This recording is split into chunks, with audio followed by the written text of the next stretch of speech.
¿Qué tal? Muy buenas tardes, estamos de nuevo aquí en la Carta Robado, hoy que es viernes de debate, un poquito tarde se nos atravesó el tren, ya ve este molesto, ¿cómo se llama? Kentucky Fried Chicken, ese que pasa de la compañía esta que nadie le dice nada, nadie se queja, nadie la denuncia, ninguna ONG ni ningún movimiento ciudadano contra esos, ¿verdad? Pues es una intromisión aquí en el Estado, pero bueno, el caso es que vamos a discutir hoy la situación que viene ya ocurriendo con el gobierno de Jaime Rodríguez Calderón, no solo por lo de antenoche, es decir, esta tragedia en el penal de Topo Chico, en donde pues obviamente nos solidarizamos con los familiares de los muertos, no debió haber ocurrido, no se debió haber dejado llegar a ese nivel. Ponga usted que se haya iniciado una riña, a los próximos 10 minutos debieron de haber parado eso, lo dejaron transcurrir toda una noche, aparentemente, según está diciendo la prensa nacional, pues por falta de billete, ¿verdad? Usted sabe, Jaime Rodríguez Calderón tiene un asesor que es Fernando Elizondo, que la gente lo cree algo así como no sé, alguien que encarna la sabiduría, el conocimiento, la prudencia y una serie de fantasías que se han hecho sobre Fernando Elizondo y que parece ser que el propio Jaime Rodríguez las tiene, y este hombre le está recomendando recortes. Lo que la prensa nacional está diciendo, que el ejército debió haber estado ahí, que estaba comisionado, lo licenciaron, o sea, le dijeron siempre no, adiós, porque es un gasto para el Estado, de ese tipo de gastos que Fernando Elizondo anda recortando por todos lados para balancear el presupuesto, se pague la deuda a sus amigos los banqueros, principalmente, ha convertido en el pago de esa deuda, la deuda que viene de Medina, que no tiene por qué cargar con ella el Bronco, bueno, pues ha convertido en pagar esa deuda como la principal misión del gobierno del Estado. Por eso el detalle, la debilidad de la estructura de vigilancia que había ahí en el Topo Chico. Eso y otras cuestiones que vamos a ver ahorita, porque pues indican que muy rápidamente el gobierno de Jaime Rodríguez Calderón está empezando a naufragar, ¿verdad? No se ve la estabilidad, no se ve la gloria que parecía que iba a alcanzar el primer gobierno ciudadano en el mundo, en un estado, fíjese, tan importante como Nuevo León, etcétera. Todo eso que se vaticinaba no ocurrió, y lo que sí está ocurriendo es una debacle muy marcada por esto que acaba de ocurrir, pero que ya en general se venía manifestando. Así que yo en lo personal considero que es fruto del apretón financiero que está aplicando Fernando Elizondo, y que Jaime Rodríguez, por no comprenderlo, pues la verdad, no lo comprende, no comprende sus implicaciones, cree que lo puede hacer siempre y cuando se tengan aguacates, y que con aguacates pues se hace cualquier cosa, pero no, la realidad tiene sus leyes, la economía también, y usted no puede violarlas nomás porque tenga muchos aguacates. Así que eso es lo que estamos viendo según mi punto de vista. Los jóvenes tendrán uno muy diferente, por supuesto, pero de eso se trata de discutir aquí. Miren, de entrada tenemos que marcar una pauta a la hora de analizar todo lo sucedido. No darle un tinte político como mucha gente lo está haciendo, en el sentido de que cualquier crítica o cualquier observación a lo sucedido es un ataque a la figura del candidato independiente, y automáticamente muchos sectores que apoyan al gobernador hacen una comparación muy rara. Cuando tú atacas la deficiencia del Estado para contener esta situación, automáticamente te dicen, pero ¿dónde estaban los medios en el sexenio de Medina? Pero ¿cómo no le reclamaban a Medina? Creo que ese argumento político, intrascendente y estéril no debe entrar en el análisis de esta situación. La realidad es que hubo 50 muertos en el sexenio de Jaime Rodríguez Calderón. Así de sencillo.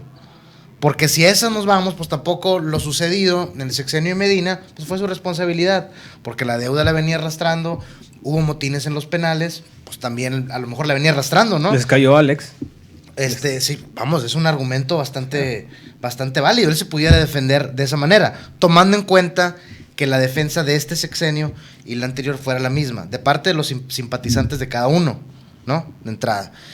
La gravedad del asunto no debe de girar en torno, aunque es un factor que pues evidentemente es lamentable, que son las vidas de los reos que fallecieron en este motín, Pues creo que se parte de un juicio muy general.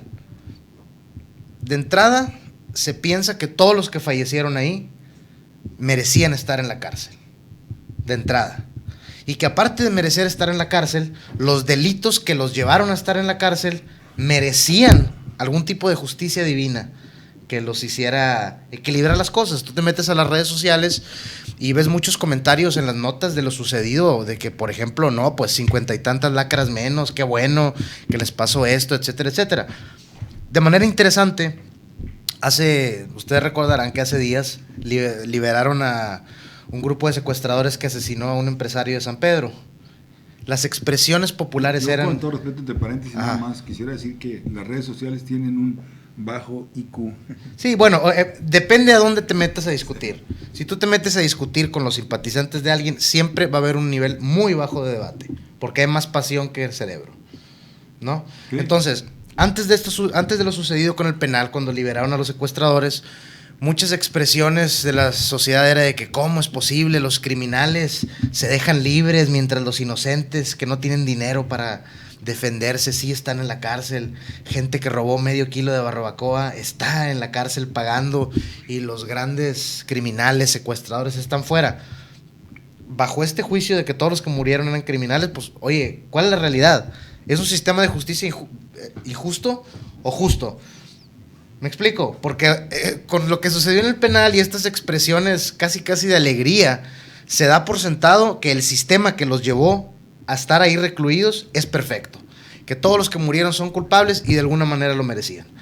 Más allá de eso, la gravedad del asunto es la siguiente: si el Estado no tiene la capacidad de controlar un área bastante delimitada, no sé cuánto sea la superficie del penal del Topo Chico, vamos a pensar que 3 manzanas.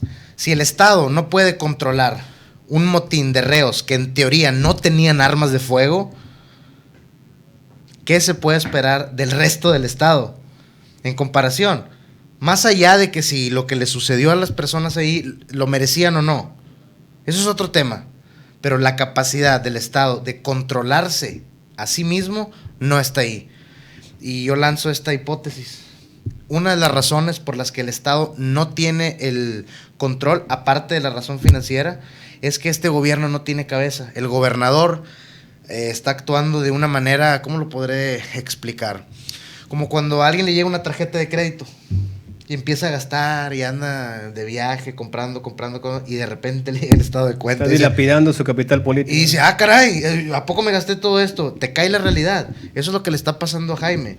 Ahora, es una vulnerabilidad para el Estado el hecho de que se sepa públicamente que el mandatario va a estar fuera el siguiente fin de semana y el siguiente fin de semana y el siguiente fin de semana.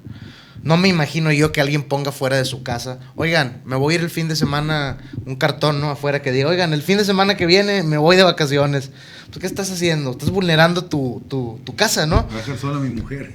Voy a dejar sola a mi mujer.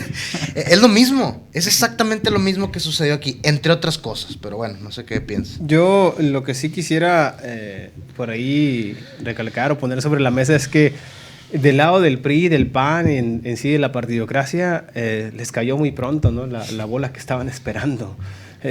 Esta semana la verdad es que la administración de Jaime Rodríguez se les puso de pechito primero con el Cobijagate, que si bien aquí Benjamín es de los que defiende que la corrupción no es el gran mal, a mí sí me parece que a gobiernos como este, que entran haciéndose pasar por gobiernos antisistema o con un candidato antisistema, sí me parece que repetir cualquier vicio del malo al que están señalando automáticamente te mete en el mismo costal, ¿no? Claro.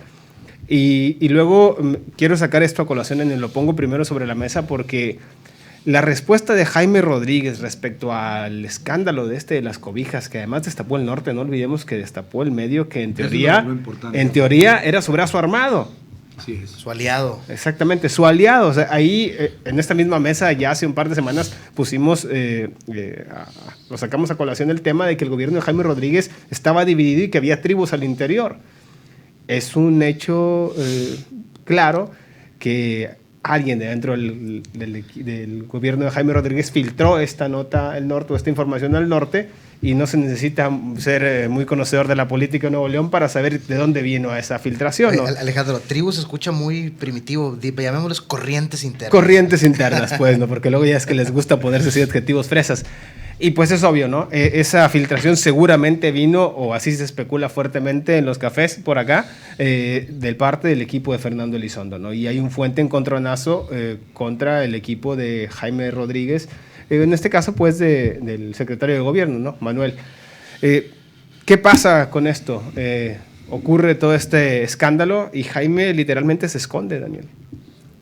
El gobernador se escondió. Sacó a Benavides Pintos a hacer el ridículo en los medios de comunicación explicando lo que no tenía defensa. Si bien luego por ahí podrá haber asuntos propiamente técnicos en los cuales alguien lo pudiera defender, la realidad es que se exhibió, lo exhibieron y bueno, Jaime literalmente pintó su raya, ¿no? Ahora, Medina también siempre se defendió con recursos técnicos. Por supuesto, siempre. Por supuesto. Y no terminaban los partidos de digerir cómo iban a bater esta bola cuando explota lo del penal de Topo Chico. Y eso tiene una implicación a nivel nacional. Y ya el Senado y la Cámara de Diputados, pero inmediatamente tomaron postura porque, pues, evidentemente, Jaime de facto es el presidente de un partido independiente. Esto suena absurdo, ¿no? Pero pues así lo es. De facto, Jaime es el presidente de un partido independiente. Está actuando como tal, apoyando a otros candidatos. Y bueno, su manejo de crisis es de resaltar que no es unipersonal. Vimos un gobernador enojado el día de ayer. Claro. Vimos un gobernador otra vez enojado el día de hoy. Atacando a Goyo. Atacando a los medios de comunicación. No, y por supuesto, personalmente, por ahí refiriéndose a los compañeros, o bueno, a los periodistas, pues, que estaban cubriendo la nota, incluso en algún tono hasta regañándolos. ¿Por qué saco a colación esto? Dirás, pues porque eso tiene mucho que ver respecto al ánimo que Jaime tiene hacia adentro de su gobierno. Y que él entiende, pues, sino que se equivocó porque va a ser muy difícil, entiende que de aquí en adelante hay un borrón y cuenta nueva. Va a tener que replantear sus formas, o si no, Benjamín va a estar tranquilamente dirigiéndose a un despeñadero, como tú lo mencionas. El despeñadero que a él más le interesa, que no es el de resultados de gobiernos, el despeñadero de la popularidad. Claro. Ese es el que más le interesa.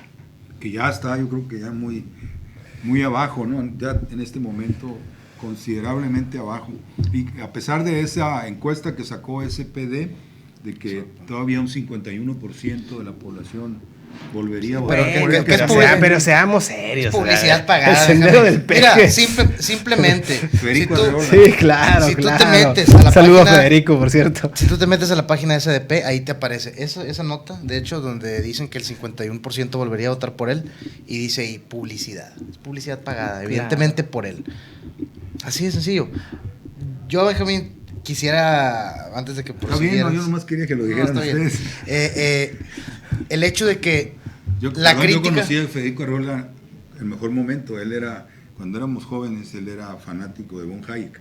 Ajá, de la corriente conservadora de la economía. Entonces nos agarrábamos en el porvenir. Pero entonces todo lo hacía por ideales. O sea, en ese momento no había llegado al norte, a donde después llegó, y se hizo el chisme del norte, el chismórrogo, o como se llame, y luego pues ya ascendió en ese tenor. Se volvió la figura de la farándula política nacional, ¿no? Sí. Pero bueno, esta por lo tanto, no vale está pagada, está evidentemente pagada. ¿Quién sabe por quién? Dejémoslo al aire, ¿no? Hace falta puntualizar que una crítica al gobierno de Jaime no es automáticamente una defensa al de Rodrigo Medina. No. Y esa es la óptica que algunos sectores que simpatizan con el gobierno de Jaime así lo perciben, ¿no? Yo he llegado a ver expresiones tan increíbles como que lo sucedido en el penal fue un complot de la partidocracia para quitarle validez al modelo independiente. Evidentemente son argumentos que ignoran completamente el funcionamiento de una administración pública, no lo comprenden, no lo entienden. Chaquetas mentales. Sí, es esta visión donde el gobernante simplemente es un rey que llega, da órdenes, haz esto, haz aquello, pon orden aquí. Mira, y con dar una orden se acaba, ¿no? En ese punto, si fue o no fue algo armado, hubo un detalle que me llamó mucho la atención dentro de todo lo que ha declarado Jaime en estos días, que fue el hecho que dijo, cuando se presentó el enfrentamiento, nosotros decidimos controlarlo desde afuera, no intervenir para no agravar las cosas. Esa es una postura que se me hace a mí absolutamente, no haber intervenido casi 12 horas. El enfrentamiento duró mucho, empezó en la noche. ¿Cuánto tiempo tuvo que pasar realmente para que hubiera cerca de 50 muertos? Ahora, con un descontrol absoluto. Un grupo de antimotines bien armado, unos 50, 60 elementos para cualquier conflicto, gases lacrimógenos, etc. Ahora, Benjamín, no intervinieron. Aquí es donde entra. Lo dejaron suceder. Aquí es donde entra lo interesante. Fíjate lo que estás diciendo. Un grupo antimotín puede controlarlo siempre y cuando no tengan armas de fuego. Porque si tienen armas de fuego se les complica. Claro. Sin embargo, armas de fuego sin embargo, sí, yo lo sé. Y hay especiales. Yo lo sé. Sin embargo, la versión oficial del que da el gobierno del estado es que no había armas de fuego ahí. Milenio, por ejemplo. Y no había razón para no intervenir. Sí, exactamente. Es lo que te digo. Y aquí cualquiera de las versiones se contradice. Si no interveniste porque pensaste que se iba a agravar la situación, es porque probablemente tenían armas de fuego. No es defendible eso. No es defendible, estoy de acuerdo absoluta. que no es defendible. Ok, si tenían armas, ya te metes en otro problema. ¿Por qué las tenían? O sea, por un lado estás mintiendo, por un lado estás incurriendo en una falta grave en tus responsabilidades. Esa es la situación. Ahora, este ataque que se hace contra el reportero de Televisa me parece un acto de franco bullying, ¿no? Como cuando un niño entra a un salón de clases y en lugar de irse contra el más fuerte, va y se va con un personaje menor, ¿no? Con el más débil. Pues un reportero en realidad, ¿qué poder tiene en la estructura de poder? Pues sí, lo puede acusar que sirve a Televisa y que Televisa no lo quiere, de acuerdo, porque eso fue lo que dijo en su video, que él no le paga a Televisa, por eso están diciendo mentiras. Pues sí, pero los muertos del penal no los hizo Televisa, sí. Fueron resultado de su mala administración, que al final de cuentas es eso, una mala administración. Yo me pregunto si después de lo ocurrido en el penal, el gobernador va a seguir andando de viaje, porque algo que yo no sabía, anda también en Estados Unidos dando pláticas. Sí, claro. Va a escuelas de Estados Unidos. Sí, claro. Yo creo que en la próxima que dé lo van a buchar. Bueno. Yo, supongamos o seamos, démosle por ahí algo de campo, no sé si quieren, a Jaime Rodríguez. Beneficio de la duda. Okay. Todos los penales de México tienen autogobierno. Y eso es algo que cuando tú llegas a un gobierno quebrado, en el cual él mismo lo dijo, no tenía un plan de gobierno, y eso ahora se le recrimina mucho, pero así la gente votó por él. Yo no tengo un plan, voy a llegar a ver cómo está y entonces lo vamos armando. Va. Llegas, tienes que tener una curva de aprendizaje y luego eventualmente pues te topas con que los penales son una bomba que si no atiendes van a explotar, como ya le pasó. Yo a lo que voy es con esto, Dani. Es muy probable que tú no pudieras controlar lo que fuera a pasar dentro del penal, porque no lo puede controlar ni siquiera el Estado mexicano a nivel federal, en sus penales federales, con todo el ejército, con todos los recursos que ellos sí tienen. ¿Sí me explico? O sea, hay autogobiernos aquí en el Topo Chico, en el de Cadereyta, en donde sea. En todo México hay autogobiernos en los penales. Eso lo reconoció Jaime Rodríguez y lo tiene que reconocer también el Estado federal. Sí, pero, el asunto, Benjamín, a lo que voy es a lo siguiente. ¿Por qué se altera la calma del control de algún grupo en un penal? Dieron ahí una versión que era un grupo, una pugna entre dos líderes. A lo que voy es a lo siguiente. Lo que sí puede controlar Jaime Rodríguez es su reacción ante el hecho. Lo que sí puede controlar es cómo actúa rápidamente para que eso no escale a un nivel aún más rápido. Claro. Lo que sí puede controlar es su atención a las familias de las víctimas. Quien prendió la tele en la mañana veía a cientos de personas afuera del penal totalmente desesperados. Y la comunicación oficial a lo más que llegó fue a ponerles una cartulina en un barandal. O sea, eso es deshumanizante, Dani. Sí. Lo que sí puedes controlar es salir a los medios de comunicación y primero aceptar que se te fue de las manos un problema, y lo primero que hizo fue literalmente en su pose de yo soy el primer gobernador independiente y ustedes no me entienden. Lo que sí puede controlar es aceptar que no tomó las medidas necesarias para que eso no se le saliera de las manos. Eso implica todo. Pierde Por supuesto. la presidencia, pierde la fama, todo. No, yo creo que tiene un problema, ya hemos analizado su personalidad, lo de qué tipo de influencia tiene Elizondo sobre él. Como en aquella frase de Cervantes que dice, lo que natura no da, Salamanca no lo otorga. Es decir, si no traes algo propio que te haga un tipo, digamos, sagaz, hay gente que lo tiene, y, aunque no tenga mucha formación intelectual, yo creo que Jaime no lo tiene. Jaime tiene nada más la actitud de echado para adelante, esa postura de ranchero. Tú mencionas, Benjamín, que hacer una autocrítica en ese momento es olvidarse de todo. Yo creo que ya se está olvidando con la actitud que está tomando ahora mismo. Sí, pero ahora, ¿quién lo ha conducido a estos errores? O sea, son varios ya. Aparte del Cobija Gate y aparte de este es muy grave porque el ejército estaba ahí, estaba asignado. Hace 2 o 3 semanas lo suspendió para ahorrarse unos pesos, porque los estados tienen que pagar la presencia del ejército, alimentarlos y todo, pagarles un hotel. Para no tener ese gasto, los quitó a sabiendas de que ahí había un autogobierno. Ahora, el autogobierno o digamos la relativa tranquilidad de la estructura de corrupción, hoy encontraron como 50 dosis de marihuana y cocaína y todo eso, que sí que hay internamente... Lo que hay en todos los penales. Sí, hay un mercado, hay un ingreso, un flujo de dinero, etcétera, que también y eso es la punta del iceberg, Benjamín. O sea, tener un familiar en un penal representa para muchas familias tener que pagar piso constantemente para que no le hagan daño. Sí, totalmente. Entonces, toda esa estructura de alguna manera se alteró, quizá porque los presupuestos fueron reducidos, porque el gasto, no sé, en medicamentos o la propia alimentación, algo se cortó. Simplemente, Benjamín, una premisa básica de la ciencia política es que no existe vacío de poder. Todo vacío de poder va a ser ocupado por algo más. Así es. En el caso del ejército, probablemente, a lo mejor tenían ellos, a pesar del autogobierno, cierto control de la situación. Tú los quitas de la jugada, pues, toda la estructura cambia. Ahora el corruptible o el ente más próximo a corromperse cambia. Ya no es el ejército, que era la cabeza, ahora es a lo mejor el celador, etcétera, etcétera. Y se incrementa el poder de ese autogobierno. Aquí, Alejandro, dándole un poquito Yo lo voy a poner como símil. Cuando en un partido político se empiezan a designar las candidaturas, se enfrentan. Claro. ¿Verdad? Y sacan los cuchillos y te pueden matar. ¿Verdad? Fácil. Ahora, ¿qué es lo que alteró ahí la situación? ¿Por qué se viene este pleito?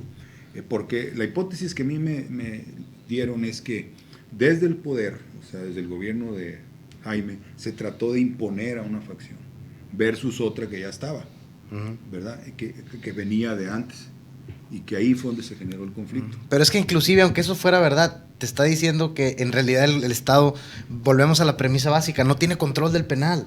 Sí. O sea, estás hablando que los grupos que sean, vamos a llamar los Chuchitos y los Juanitos, te están imponiendo sus condiciones y sus decisiones sobre la del Estado. De entrada, no sé si me explique en esta idea, ¿no? Sí. Sea cual fuera el escenario, no es positivo ni favorable para el gobierno de Jaime Rodríguez, ni en percepción, no, claro que no. Ni en percepción, ni en términos estrictos de administración pública. Ahora, este tema del autogobierno, Alejandro, me llama la atención que lo tomes y es bastante válido porque aquí hay una dinámica que toman los gobernantes que se repite estado tras estado, motín tras motín. Porque han sucedido en Tamaulipas, han sucedido en Durango, en Sinaloa, en Zacatecas, etcétera. En Zacatecas no se acuerda que se fugaron como 40 y tantos, no me acuerdo cuántos fueron, ¿no?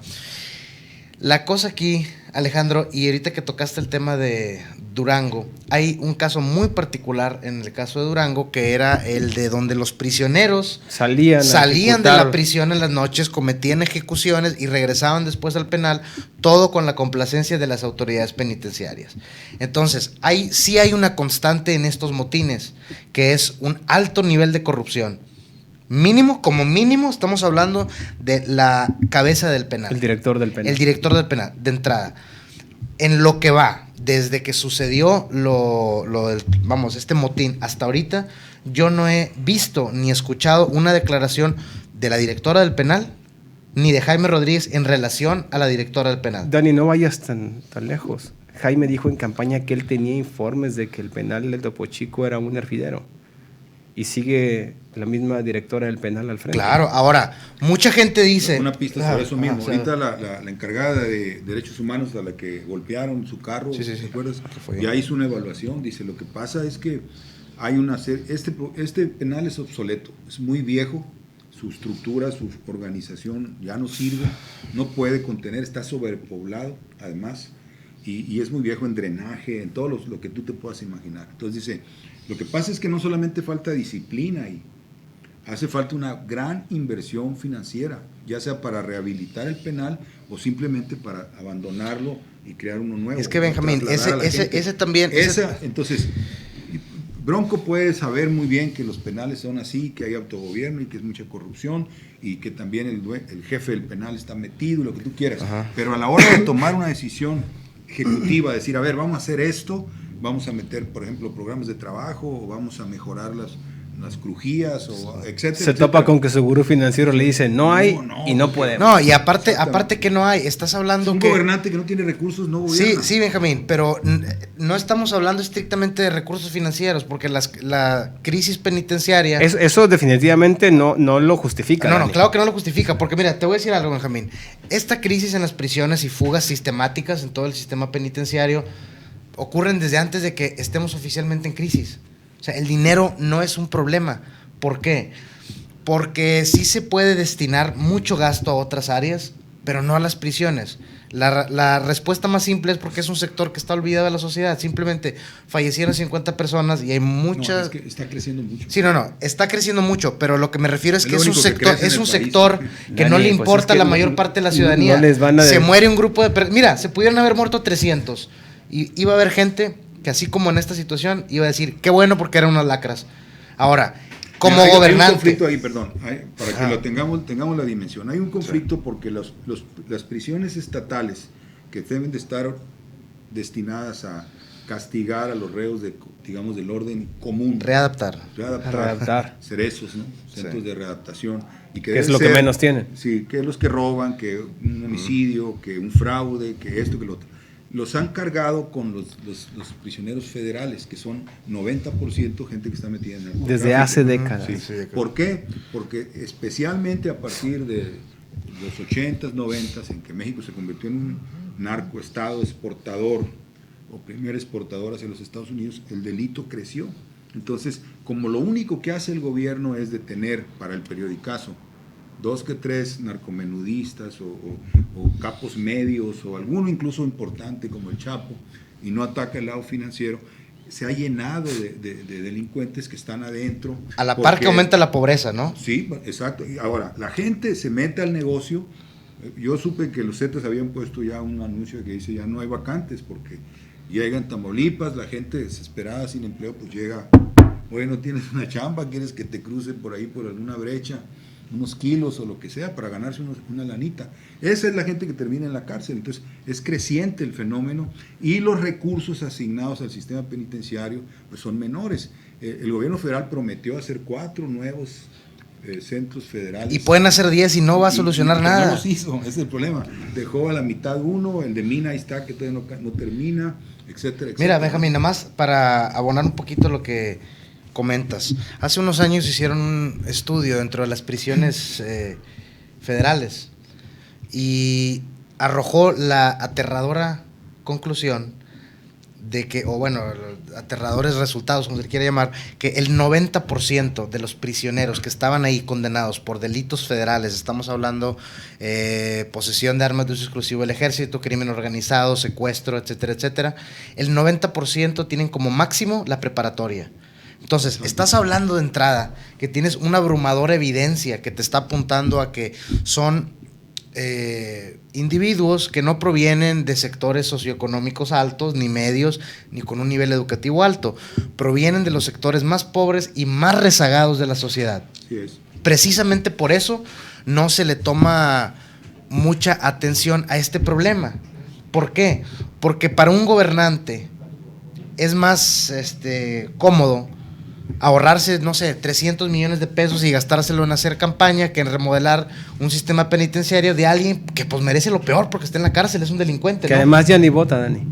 Sí, claro. O sea, ese es el punto, que además ya ni vota. Y Ya que no los vota, que, ¿no? y que los Claro. que deja afuera se convierten en banco de votos o en patrimonio de la clase política. Claro.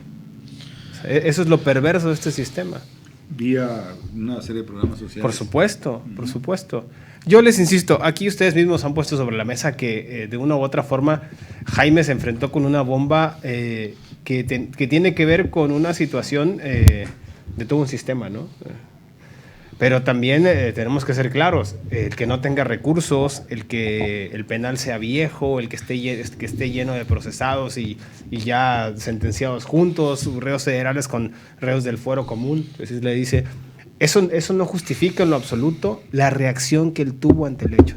Sí, 12 horas. Ese es el punto. 12 horas de diferencia, ¿no? Sí, fueron 12 horas. Sus cuerpos de seguridad, los que sí controla, los que sí puede decir, a ver, ve y tómate y ve y para esto, Párame eso. no actuaron debidamente. Y luego su respuesta como gobierno, como hacia la sociedad, como comunicar hacia la sociedad, estuvo salpicada de improvisaciones y de un tono de él propiamente, porque desde el momento que ocurrió la crisis él personificó, o sea, él salió a dar la cara, solamente él, ¿no? Nadie más habló. Estuvo salpicada de un tono de confrontación. Claro. Con la sociedad. Con la sociedad, por supuesto. Ahora, Alejandro, lanzando una hipótesis alternativa, ¿no? Evidentemente ya estamos juzgando a posteriori, ¿no? De qué pasó después de este incidente. Imagínate que hubiera tomado otro curso. Vamos a imaginarnos que esos 50 prisioneros fallecidos, o 49, no sé cuántos son exactamente, no se hayan... Bueno, de entrada no se murieron solos. Entonces, los involucrados fueron más de 52. Claro. Vamos a imaginarnos que fueron, no sé, unos 100, por ejemplo. ¿Qué hubiera pasado si esos 100, en lugar de estarse confrontando, estuvieran planeando una fuga? 4 horas. 4 horas tuvieron a su disposición, ¿no? Claro. El tiempo, la capacidad de organización y la impunidad para poder fácilmente someter, ya sea a los guardias o no sé a través de qué manera, y fugarse. Imagínate que se hubieran fugado, que hubieran matado personas ahí, que hubieran agarrado carros, que hubieran hecho esto y aquello. ¿Qué hubiera dicho ahí el gobernador? Dentro de todos los posibles escenarios, a pesar de que es lamentable, fue el menos lamentable. Porque se desvía el tema principal, y lo vuelvo a mencionar, que no se nos vaya de las manos, no es un argumento político de que si Jaime es mejor o peor que Medina, no. Estamos hablando de que en este momento, actualmente, él tiene la responsabilidad de tener el orden de todas las instituciones que componen el Estado, y si no pueden controlar una situación que de antemano sabías te podía causar esto, estás frito, estás reprobado ahí de entrada, ¿no? Entonces no hay posible defensa a esto. Ok, alguien podría argumentar, como bien lo dices, pues es una crisis del sistema penitenciario que tiene décadas. Perfecto, nada más que tú llegaste al poder prometiendo que ibas a cambiar todo casi con un latigazo, cambio esto y cambio aquello. Ok, está bien, tuviste todo un tiempo de transición. ¿Cuánto fue el duro de la transición? ¿2 meses? No, desde junio. Sí. Agosto, septiembre, ponle que 2 meses. En 2 meses no te pudiste dar cuenta que había un autogobierno en el penal. Si desde antes sabías que había un autogobierno, no cambiaste en 2 meses a la directora del penal. Todo aquí, toda esta situación apunta a su incapacidad de dar resultados concretos. No que si es mejor o que los partidos o que le están tirando. Evidentemente el PRI va a defender a Rodrigo Medina y el PAN va a defender a sus personajes siempre y cuando no les causen problemas. A Margarita Arianes ya les dieron luz verde para que la lincharan porque no les conviene. Los partidos se van a defender entre ellos. Así como también Jaime defiende a los suyos, como defendió a Rogelio, el de las cobijas. Políticamente todos se van a defender a su grupo. Ese no es el debate y muchos se van por ese lado. A Medina, Yo no. creo que el debate es ya sobre el estado mental del gobernador, es decir, tiene o no tiene capacidad de comprender lo que ocurre, en términos de una formación a lo mejor muy rudimentaria que no le permite entender la dinámica de la propia crisis del Estado, financiera, etcétera. Mira, yo creo que es una cuestión muy simple. Tiene que entender que el principal déficit en el Estado no es el déficit financiero, ¿verdad? Que nada más es de, creo que según la última vez, 2.600 millones de pesos. El déficit verdadero del Estado es en empleo, es en los sectores marginados, o en problemas como el sector penitenciario, ¿verdad? Que no tiene recursos, que está completamente sobrepoblado, todo, también el de Cadereyta y todos los demás. Entonces, atender esas necesidades es prioridad frente a la necesidad de balancear el déficit, que es el consejo que le da Fernando Elizondo. Ese juicio sencillo, que es el que tiene que hacer Jaime Rodríguez para irse enfrentando no solo a este problema, sino a todos sucesivos, ¿verdad? Por ejemplo, ahorita una acción correcta sería hacerse cargo y que se vea de todas las necesidades de los familiares, de los fallecidos, ¿verdad? Garantizar que se les dé pues el entierro o el funeral digno, etcétera, etcétera, a esa gente que murió, muchos de ellos jóvenes, jovencitos, ¿verdad? Que murieron de 20 y tantos años. Todo eso que muestre que es un gobierno que está del lado de la gente, pues, y no cuidando la estructura, el equilibrio financiero, que es lo que le recomienda Fernando Elizondo. Yo diría que, para terminar, ¿verdad? Pues, Elizondo lo puede enviar de representante de Nuevo León a, no sé, allá la Ciudad de México, y hacerse de algún economista con mayor sensibilidad social, que entienda a la gente y los problemas y la dinámica que lleva para empezar a hacerse de un economista y no de un abogado, ¿no? Sí, Ahora, no lo puede mandar de embajador a ningún lado, pero lo puede mandar a la Ciudad pero de México. Benjamín, ¿de qué sirve también? Imagínate, vamos a pensar hipotéticamente que manda Fernando Elizondo al DF y le dicen, ahí está Fernando Elizondo, tienes 1,000 millones de pesos para las prisiones. ¿Qué crees que vaya a hacer? ¿Tú crees en realidad que tengan la administración del Estado, no lo voy a personalizar tanto, la administración estatal, de implementar un programa, fíjate, un programa de entrada, porque ahí tienes dos cosas, la pobreza y el delito.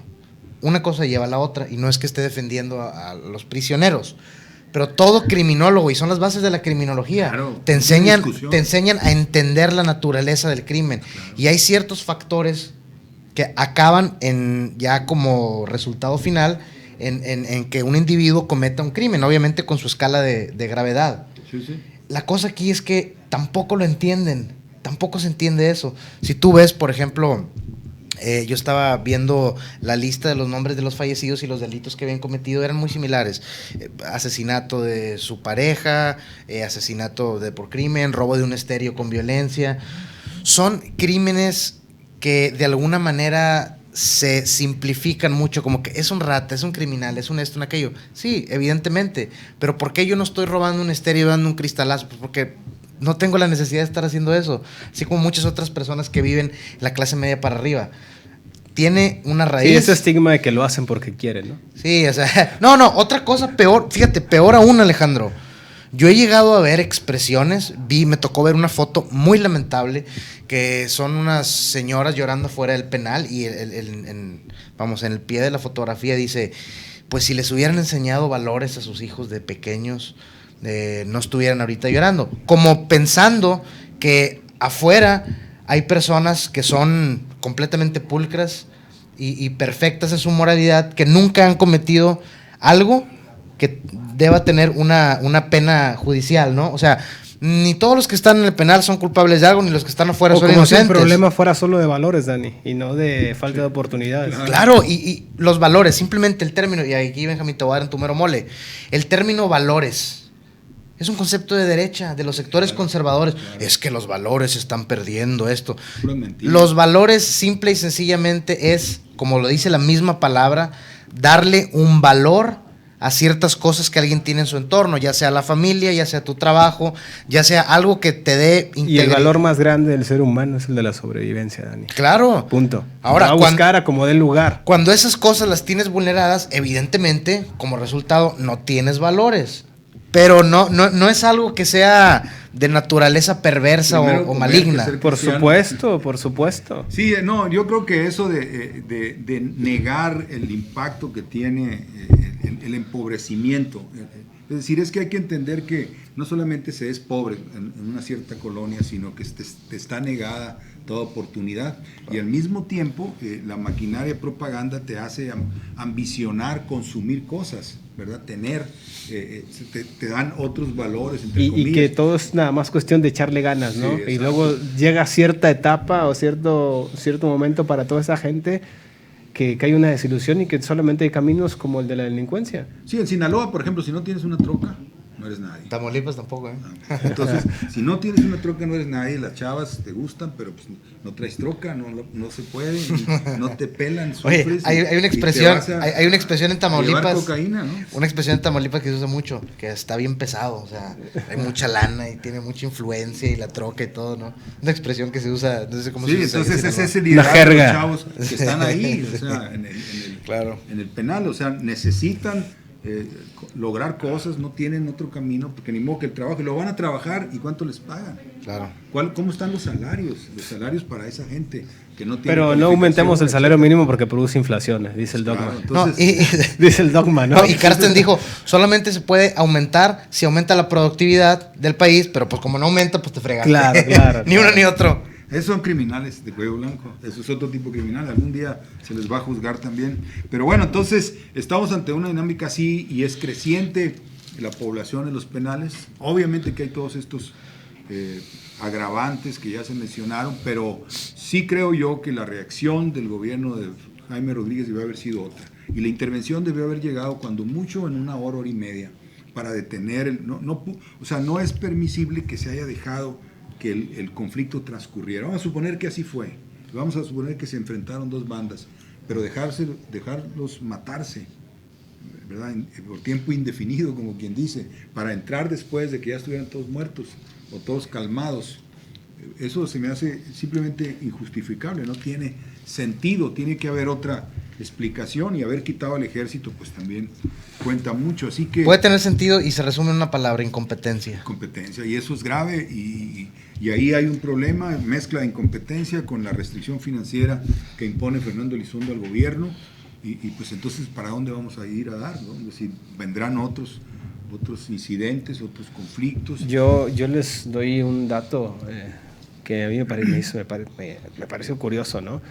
A Jaime Rodríguez esta crisis lo pesca en el DF, y al mismo tiempo a su operador principal en materia de gobernabilidad lo pesca internado para hacerse un check-up médico. A González. ¿Qué pasa aquí, no?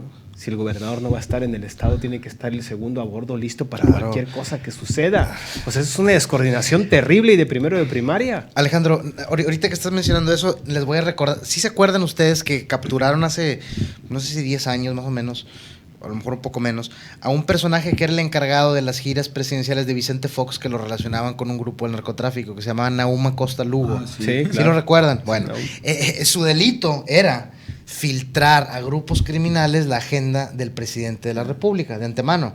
Pues bueno, ¿quién tiene la necesidad de filtrar eso cuando se dice a todas luces a dónde vas a ir, cuando tienes agendadas visitas a otros estados los fines de semana? De igual manera como pasó, por ejemplo, hablando de prisiones, con la fuga del Chapo, pesca al gobierno de Peña Nieto literalmente volando hacia otro país, no estaban aquí. A Francia. A Francia, estaban volando a Francia. O sea, sí hay un patrón, y el patrón es la ineptitud, la poca capacidad de coordinación al interior del gobierno y la corrupción. Es así de sencillo, más allá de los personajes. Ahorita le toca a Jaime, en el sexenio pasado le tocó a Medina. Entonces, ya como datos duros, desde una vista fría, los resultados en la administración pública de este gobierno comparado con el anterior son muy similares. Y otra cosa que me gustaría señalar, porque lo vi al minuto de que inició la rueda de prensa que Jaime dio el día de ayer, pidiéndole a los medios y a la sociedad y a los actores políticos que no politizaran esto y que comunicaran lo que él estaba diciendo, ¿no? Esto otra vez se me hace una tontería, ¿no? Un actor político como Jaime no puede pedir eso, independientemente de que sea válido, Dani, que hay que pensar en las víctimas y que hay que pensar en que es una tragedia. Es otra vez lo mismo de síganme dando chance, ¿no? No me critiquen, pónganse de mi lado, porque si no lo hacen ustedes son los malos y solamente están buscando el lucro personal, ¿no? A mí me gustaría preguntarle a Jaime Rodríguez, si él fuera oposición, si no hubiera hecho lo mismo que le están haciendo ahora mismo los otros actores políticos. Y lo hicieron con Medina los Por simpatizantes supuesto, de él Jaime mismo ahorita. lo hizo con Claro. Rodrigo Medina, Claro. cuando ya no era priista, pues, ¿no? Le sacó raja política a lo que le tenía que sacar raja política sin importarle un carajo, absolutamente nada. Entonces, insisto, este gobierno sigue en un tono de confrontación, Dani, Y campaña. y en campaña. Y en ese sentido, o tiene que haber una sincera, si no buena autocrítica pública, es difícil, como dice Benjamín, pero sí al menos tienen que reestructurar la forma en cómo van a caminar de ahora en adelante, porque si siguen por la misma, les va a ir muy mal, Dani, muy, muy mal. Hay una frase que antes empleaban los políticos que eran más sagaces, y que es esa de el que manda, manda, y si se equivoca vuelve a mandar. Entonces, yo creo que algunos de los funcionarios que pudieran renunciar no estaría mal.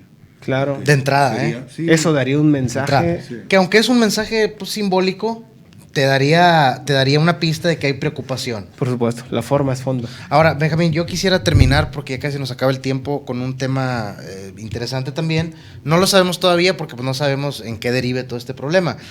La privatización del sistema penitenciario. Por Jaime supuesto. Rodríguez ya tiene, vamos, desde antes de que ocurriera eso, ya tiene tiempo mencionando Ya había levantado la voz que al respecto. que la privatización del sistema penitenciario estaba entre sus planes o entre las ideas que más lo estaban tentando y llamando la atención. Es lo que sucedió aquí, más allá de que pues, pueda surgir una teoría conspiratoria, sí creo yo que va a ser un argumento muy fuerte para impulsar de parte del gobernador este plan. Ahora, para las personas que no entienden lo que implica la privatización de un sistema, les voy a poner lo que sucede en el DF. En el DF se privatiza el sistema de multas, una empresa privada brinda el servicio de las fotomultas, es decir, se instala una cámara en una avenida, si te pesca a exceso de velocidad, te pone una multa, se te hace un cobro y la mitad de ese pago que tú haces va para la empresa que provee el servicio. En el caso de las prisiones, el sistema norteamericano así es, se concesiona la prisión, Claro. y a mayor número de prisioneros, mayor cobro y mayor es la tajada. Ahora, ha habido casos de corrupción muy serios donde el concesionario de la prisión y un juez, en previo arreglo, ellos dejan una cuota mensual de condenados para que tengan un flujo económico estable. Por último detalle, Estados Unidos es el país que más encarcela a su población. Por supuesto. Muy bien, vamos a terminar. Yo creo que ese tema lo podemos abordar la próxima, lo de la privatización de los penales.